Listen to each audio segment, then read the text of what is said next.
গোপালগঞ্জে এনসিপি প্রোগ্রামে বাকশালীদের হামলা হয়েছে। আসল সমাবেশ শুরু হওয়ার আগেই হামলা কিন্তু হয়েছে। সমাবেশ তখনও শুরুই হয়নি, ওরা পৌঁছায়নি। সমাবেশের পরেও সেখানে হামলা হয়েছে। সেই সমাবেশে হাসনাত আবদুল্লাহ স্লোগান দিছে মুজিববাদ মুর্দাবাদ। শুনেন। মুজিববাদ মুজিববাদ মুর্দাবাদ মুর্দাবাদ মুজিববাদ মুজিববাদ মুর্দাবাদ মুর্দাবাদ মুর্দাবাদ মুর্দাবাদ মুজিববাদ মুজিববাদ মুজিববাদ মুজিববাদ মুর্দাবাদ মুর্দাবাদ ইনকিলাব ইনকিলাব জিন্দাবাদ জিন্দাবাদ। এনসিপি যাইতেছে গোপালগঞ্জ শহরে, আর বাকশালীরা টুঙ্গিপাড়া পাহারা দেয়। আরে বেকুব, টুঙ্গিপাড়ার দায়িত্ব তো আমার। লোহা না গরম হইলে হাতুড়ি দিয়ে লোহায় বাড়ি দিয়ে লাভ আছে কোনো? বাকশালীদের ঔদ্ধত্য আর জনগণের ঘৃণা সেই পর্যায়ে পৌঁছাইলে টুঙ্গিপাড়া জয় বাংলা হয়ে যাবে, কেউ ঠেকাইতে পারবে না।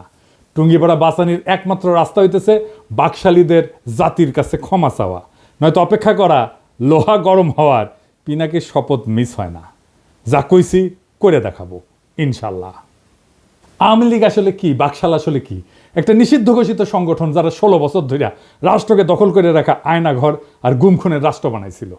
1 বছর হয় নাই হাজার হাজার ছাত্ররে মারলো পাখির মতো গুলি কেরা।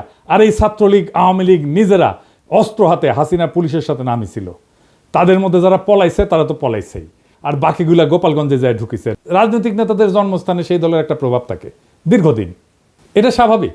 গোপালগঞ্জেও আওয়ামী লীগের প্রভাব থাকবে, আওয়ামী মনোভাবাপন্ন মানুষ থাকবে, কিন্তু একটা রাজনৈতিক দলের শান্তিপূর্ণ কর্মসূচি করতে দেবে না। প্রাইভেট বাহিনী দিয়ে অস্ত্র হাতে সমাবেশ শুরুর আগেই সমাবেশ স্থল ভাঙবে, এটা কি মগের মুল্লুক? কেন বিএনপিকে তো গত ফেব্রুয়ারিতে সমাবেশ করতে বাধা দেয় নাই?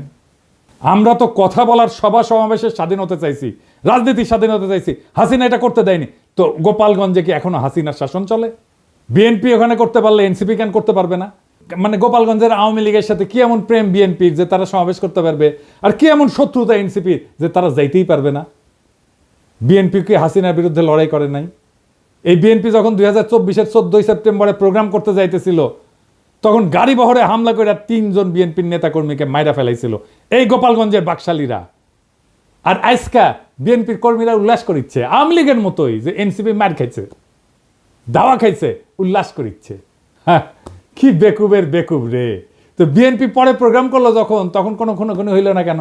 কোনো অ্যারেঞ্জমেন্ট হয়েছিল নিশ্চয়ই। তো যখন পরে বিএনপি প্রোগ্রাম করতে গেল, তখন কেন আওয়ামী লীগ ট্রিগার্ড হইল না? কেন ডাক্তার জাহিদ ট্রিগার্ড হইল না? কেন কচু খেতে ট্রিগার্ড হইল না? কেন আগে থেকে আওয়ামী লীগেরা চ্যালেঞ্জ ছুড়ে দিতে থাকলো? প্রশ্নটা এখানেই। তার মানে বিএনপির সাথে গোপালগঞ্জ আওয়ামী লীগের এই মুহূর্তে কোনো কনফ্লিক্ট নাই। কনফ্লিক্ট আছে এনসিপির সাথে। তার মানে এনসিপি সেই শক্তি যা হাসিনাকে উৎখাত করছে, তারে ঠেকাইতে হবে। বিএনপির সাথে আর কোনো শত্রুতা নাই। তাই আওয়াজ তুলছে গোপালগঞ্জের ছাত্ররা ঢুকতে পারবে না, ঢুকলেও বাইরে হতে পারবে না। এইটা ছিল মিথ। এই মিথ চুরমার হয়ে গেছে। রাজনৈতিক দলের কর্মসূচিকে নিরাপত্তা দেওয়া পুলিশের কর্তব্য, আর্মির কর্তব্য। এনসিপি মারপিট করতে যায় নাই, সভা করতে গেছে, রাজনৈতিক সভা। এনসিপির হাতে অস্ত্র ছিল না, আমরা সবাই দেখছি। তারা খালি হাতে গেছে। পুলিশ আর্মি নিরাপত্তা দিছে, তাদের পেশাগত কাজ করছে। পুলিশ আর্মি এই কাজটা করছে রক্তপাতহীনভাবে, কোনো প্রাণ ঝরে নাই, যতক্ষণ পর্যন্ত এনসিপির নেতারা ছিল। এটাই বিজয়, হাসিনার জামানাকে অতিক্রম করে যাওয়ার বিজয়। এই বিজয় এলো বর্ষা বিপ্লবের নায়কদের হাত ধরে। গোপালগঞ্জে মুজিব বিরোধী সমাবেশ করতে যাওয়া যায়, নিরাপদে ফিরেও আসা যায়, কোনো প্রাণঘাতী সংঘাত ছাড়াই। তারা তাদের কর্মসূচি শেষ করে ফেরত আসছে। এই ঘটনার রাজনৈতিক মূল্য অনেক। এইগুলাই ছোট ছোট বিজয়। আর গোপালগঞ্জের জনগণ নামে নাই, নাম ছিল বাকশালী গুন্ডারা। ওরা মরণপণ লড়াই করতে পারে না, সেটাও তো দেখলেন। এখন বলবেন কই 4 জন তো মারা গেছে। হ্যাঁ, মারা গেছে, কারণ তারা এনসিপির নেতারা ফিরে আসার পরে নানা জায়গায় হামলা শুরু করেছিল, বোমা আগ্নেয়াস্ত্র নিয়ে, এমনকি জেলখানা আক্রমণ করেছে। ক্যাজুয়ালিটি হয়েছে তারা ফিরে আসার পরে। আরও অনেককে চিনবার পারলাম এই সুযোগে। যেমন ধরেন বাংলাদেশের মিডিয়াগুলা, যেমন প্রথম আলো, জাউরা, ও বলছে যে কিছু লোক এসে হামলা চালাইছে। এই লোকের পরিচয় তারা জানে না। মতি মাহফুজকে এমনি আমি থাপড়াইতে চাই, জাউরার জীবন ভালো হবে না। এখন আবার কচু খেতে আসিছে মানবাধিকার নিয়ে, ওরে আমার ওরে। ওবার মানবাধিকারও বুঝে। মানে আপনি একজন খুনি ডাকাতের মানবাধিকারের পক্ষে দাঁড়াবেন, জার্মানিতে নাজি পার্টির সদস্যদের মানবাধিকারের পক্ষে দাঁড়াবেন। ওই সারাক্ষণ করে ধান্দাবাজি, জানেন? কই থেকে কি টাকা কামানো যায় তার ধান্দা করে। টাকা কামানো খারাপ কিছু না, কিন্তু মিনিমাম নৈতিকতা তো থাকবে। একটা এক্সাম্পল দিই, ওই যে মুস্তাক মারা গেল না, রিমান্ডে নিছিল, তার সাথে কিশোরকে ধরেছিল। কেন ধরেছিল জানেন? নাফিস শরাফতের একটা কার্টুন আঁকিছিল কিশোর, এই আইডিয়া সামির প্রকাশ করেছিল আই অ্যাম বাংলাদেশিতে। সামি ওইটার অ্যাডমিন, সে নিজেই কইছে যে দেখেন সেই পেজ সেই চালাইতো।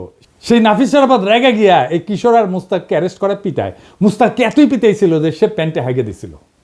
তারপর তো মুস্তাক মরে গেল। সেই নাফিস শরাফতের একটা কাজের জন্য এই সামি তদবির করছে মন্ত্রণালয়ে, কাজ দেয় না এই জন্য মন্ত্রণালয়ের দায়িত্বপ্রাপ্ত বিশেষ সহকারী পিছে সে লাগিছে, তার নামে রিপোর্ট করাইছে। যে আমার কমরেডকে মাইরা ফেলাইলো তার জন্য তদবির। সি সি সি সি রে সামি সি। আমি এটা শুনে বাকরুদ্ধ। একটা মানুষের নৈতিক পজিশন এত সহজে বেঁচে দেওয়া যায়? মুস্তাকের জীবনের এতটুকু মূল্য নাই তার কাছে। আমি যে ওরে অপছন্দ করি এমনি এমনি না, ওর মধ্যে বিবেক মনুষ্যত্ব কিচ্ছু নাই। ওর সঙ্গে যখন কথা হইতো তখন আমি বলছিলাম যে আপনি মোটা আজিজের মারছেন না, সেটা আমাদের জন্য ভালো হয়েছে, কিন্তু আপনার একটা বস্ত বড় ক্ষতি হয়েছে। আপনার মধ্যে একসময় রিমোর্স আসবে, অনুতাপ আসবে।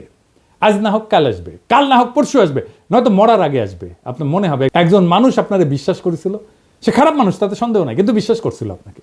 সেই বিশ্বাস, ট্রাস্ট আপনি ভাঙছেন। ট্রাস্ট একটা খুব ইম্পর্টেন্ট জিনিস। বাংলাদেশে বিশ্বাস ভাঙাটা কোনো ব্যাপার না।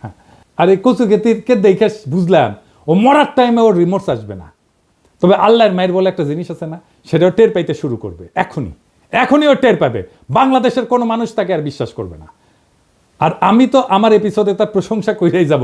মানুষ জানবে একজন অতিশয় ভালো মানুষ আছে দুনিয়ায়, সে ভালো কাজ করে, সে ভালো ছেলে। সন্ধ্যায় হাত মুখ ধুয়ে পড়তে বসে আর দেখে কোটি কোটি ধান্দা করা যায়, কোটি কোটি চান্দা আদায় করা যায়। কারে কারে দিয়ে চান্দা আদায় করে সেটাও জানি। যাই হোক, অনেকে কইতেছে যে এই হাসনাত আর্মি চিফের বিরুদ্ধে দাঁড়াইছিল, এখন আর্মির গাড়িতে কেন নিরাপত্তা নিল? আসেন ব্যাপারটা একটু বুঝে দেখি। আর্মি রাষ্ট্রের অধীনে একটা এজেন্সি, কিন্তু আর্মি নিজেই যদি একটা সার্বভৌম এজেন্সি হয়ে উঠতে চায় তাহলে রাষ্ট্রের নাগরিক তার বিরোধিতা করবে। আর্মি চিফ বাংলাদেশের পলিটিক্স নিয়ে কথা বলতেছে, যেটা তার ডোমেনের মধ্যে না। সে নিজে একটা সার্বভৌম এজেন্সি হয়ে উঠতে চাইছে। সার্বভৌম ক্ষমতা জনগণের, সেই সার্বভৌম ক্ষমতার শেয়ার কাউকে দেবে না গণসম্মতি ছাড়া। ওয়াকার গণসম্মতি ছাড়াই সেই সার্বভৌম ক্ষমতা নিতে চাইছিল। এনসিপি ছাত্ররা আমরা আর্মি চিফের সার্বভৌম এজেন্সি হয়ে এটার বিরোধিতা করছি, ভবিষ্যতেও করব যদি আবারও চেষ্টা করে। আমি রাষ্ট্রের নাগরিক হিসেবে রাষ্ট্রের বাহিনীর সব সার্ভিস পাওয়ার অধিকার রাখি। আমি নাগরিক হিসেবে তাদের নিয়োগকারীও বটে, আমাকে সেবা দেওয়া তার কর্তব্য। আর্মি চিফের সার্বভৌম এজেন্সি হয়ে ওঠার বিরোধিতা আর আর্মি নিরাপত্তা সার্ভিস নেওয়ার মধ্যে কোনো বিরোধ নাই, বরং রাষ্ট্র আর নাগরিকের মধ্যে সম্পর্কের ধরনই এটা। আর্মি এনসিপি নেতাদের অনুগ্রহ করে নাই, এনসিপি নেতারা ওয়াকারের বিরোধিতা করে ভুল করে নাই। আমার প্রোফাইলে বিএনপির পোলাপাইনরা এসে কমেন্ট করছে যে কেন ওরা পালায় আসলো, এটা কোনো হ্যাডম হইল? হ্যাডম নিয়ে হাঙ্কের সাথে ফাইট করতে আসে এনসিপি, বিএনপির সাথে ফাইট করতে আসে এই হ্যাডম নিয়া। আচ্ছা, খুব ভালো। 2023 সালের 28 অক্টোবর কয়েক লাখ লোকের সমাবেশ, সাউন্ড গ্রেডের আওয়াজে নেতারা মঞ্চ ছেড়ে পালায় গেছে। মির্জা আব্বাস বলে যে আমরা প্রাণ ভয়ে দাঁড়াইতে পারি নাই। মাঠ ফাঁকা, নেতারা শুধু না লাখো লাখো লোক ফাঁকা হইতে বেশি সময় লাগেনি। অস্ত্রের সামনে শূন্য হাতে টিকে থাকা সম্ভব না, এটা সবার মনে রেখে ট্রল করা উচিত। এই ছেলেদের অসীম সাহসের কারণেই গত বছরের 5ই আগস্ট হাসিনা দেশ ছেড়ে পালাই যেতে বাধ্য হয়েছিল।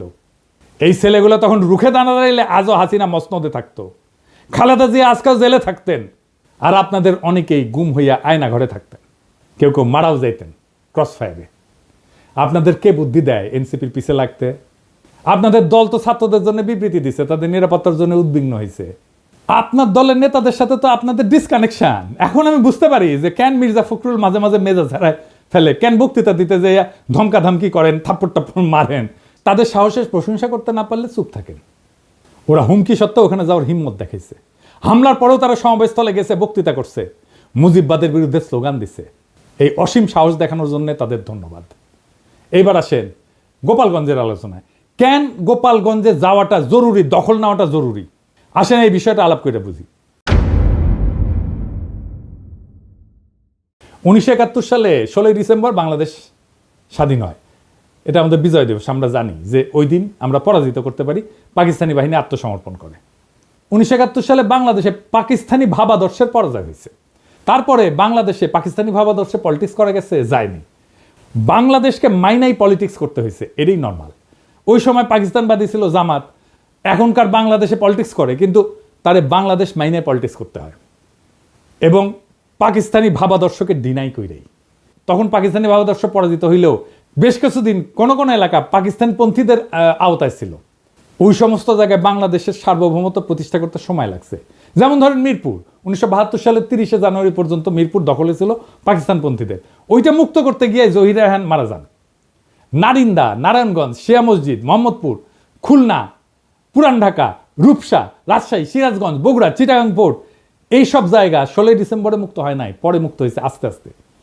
ঠিক এইভাবে 2024 সালে বিপ্লবের পরেও বাংলাদেশে বাঙালি জাতীয়তাবাদ পরাজিত হয়েছে, আওয়ামী ভাবাদর্শ পরাজিত হয়েছে, মুজিববাদ পরাজিত হয়েছে। কেননা এইটা বাংলাদেশের সার্বভৌমত্ব মানত না, এইটা বাংলাদেশকে ইন্ডিয়ার পার্ট ভাবত। দেশের মানুষের বিক্ষোভের তোরে ইন্ডিয়ান আর্মিরে ডাকতেও তাদের আটকায় নাই, পাইকারি খুন করছে, দেশের জনগণের বিপক্ষে যুদ্ধ ঘোষণা করছে, তারা নিজেদের বাংলাদেশি মনে করা জনগণদের উপরে গুলি চালাইছে, সবাইকে বাঙালি হইতে বাধ্য করতে চাইছে। তাই ওইটা ফ্যাসিস্ট একটা রেজিম ছিল।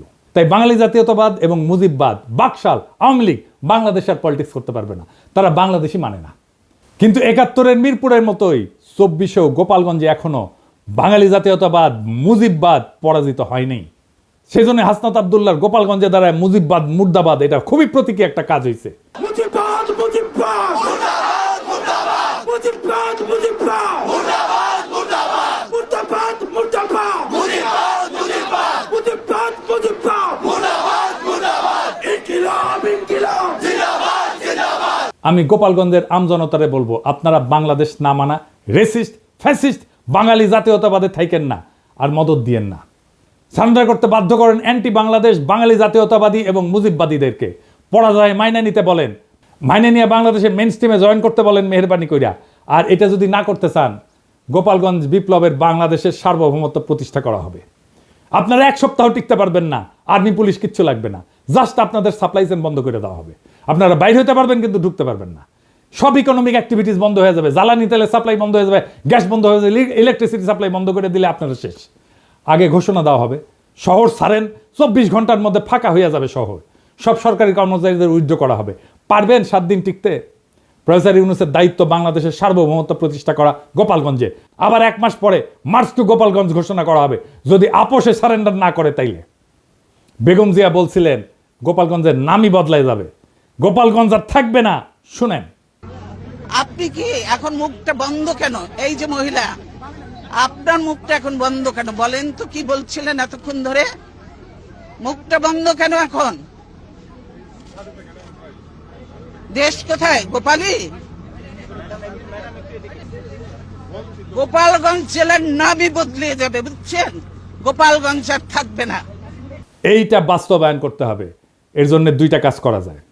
এক, গোপালগঞ্জের নামটা বদলে ফেলাই যায়, বা জেলা সদর পরিবর্তন করে অন্য উপজেলায় নিয়ে যায়, নাম বদলে দেওয়া যায়। গোপালগঞ্জ বদলে কাশিয়ানি করা, কিন্তু মৌলিক কোনো পরিবর্তন করা হবে না। আর 2 নম্বর হচ্ছে গোপালগঞ্জের উপজেলাগুলোকে জিওগ্রাফিক্যাল লোকেশনে, রোড কানেক্টিভিটি এবং হিস্টোরিক্যাল কালচারাল কানেকশনের ভিত্তিতে অন্যান্য জেলার সাথে রিডিস্ট্রিবিউট করে দেওয়া, গোপালগঞ্জ জেলায় বাদ দিয়ে দেওয়া। এক্ষেত্রে যেটা করা যেতে পারে, 1 নাম্বার, কাশিয়ানি এবং গোপালগঞ্জ সদরকে নড়াইলের সাথে যুক্ত করে দেওয়া যায়, মাকসুদপুর উপজেলাকে মাদারীপুরের সাথে যুক্ত করে দেওয়া যায়, কোটালীপাড়াকে বরিশালের সাথে যুক্ত করে নতুন নামকরণ করে দেওয়া যায়, আর টুঙ্গিপাড়াকে বাগেরহাটের সাথে যুক্ত করে নতুন নামকরণ করা যায়। তো এতে একটা জেলা কমে যাবে। তো একটা জেলা যদি কমে যায়, তাহলে আমরা কোনো একটা জায়গাকে, যেমন ভৈরব বা লাকসামকে নতুন জেলা ঘোষণা করে মোট জেলার সংখ্যা 64 রাখা যায়। এখন সময় আসছে একটা প্রতীকী কিন্তু বাস্তব সিদ্ধান্ত গ্রহণের। গোপালগঞ্জে বাংলাদেশের মানচিত্র থেকে কেবল এক প্রশাসনিক জেলা হিসাবে না, একটা দমন পীড়নের দুর্গ হিসাবে, বাকশাল মুজিববাদের দুর্গ হিসাবে চিহ্নিত করার ইতিহাস থেকে মুক্ত করতে হবে। টুঙ্গিপাড়া বা গোপালগঞ্জ কখনো একটা পরিবার বা মতাদর্শের ব্যক্তিগত দুর্গ হতে পারে না। এটা বাংলাদেশ নামের জাতির অংশ। এই জাতির মালিক জনগণ, কোনো পরিবার না। 1972 সালে যেমন মিরপুর জমাট পাকিস্তানি জাতীয়তাবাদ ঘুরাই দিছিল, জনতার বিজয়, সে তেমনি 2025 সালে গোপালগঞ্জে ভাঙতে হবে সেই বাঙালি জাতীয়তাবাদ, মুজিববাদের ছত্রবেশী ফ্যাসিবাদের দুর্গ। 21 শতকের বাংলাদেশে জায়গা নাই সেই রাজনীতির যারা বাংলাদেশকে ভারতীয় মতাদর্শের গুদামে পরিণত করতে চায়। গোপালগঞ্জের প্রশাসনিক পুনর্বিন্যাস শুধু রাজনৈতিক প্রতিশোধ না, এটা ভবিষ্যতের জন্য বার্তা। আর কোনো জেলাকে পরিবর্তনের দুর্গ করা যাবে না। যে জেলা জনগণের বিরুদ্ধে চলে যায়, তাকে আবার জনগণের ভিতরে ছড়াই দিতে হবে। এই দেশ কারো ব্যক্তিগত জমিদারি না। মুজিববাদ না বাংলাদেশ জিন্দাবাদ, বাকশাল না গণতন্ত্র জিন্দাবাদ, টুঙ্গিপাড়া না সার্বভৌম বাংলাদেশ জিন্দাবাদ। আমরা চলছি, আমরা চলা শুরু করছি, আর থামবো না। এবার শুধু ঢাকাই না, আবার হবে মার্চ টু গোপালগঞ্জ। যদি না মানে আপোষে, তবে শুরু হবে গণজনতার শুদ্ধি অভিযান। গোপালগঞ্জ থাকবে না, থাকবে শুধু বাংলাদেশ। ইনকিলাব জিন্দাবাদ।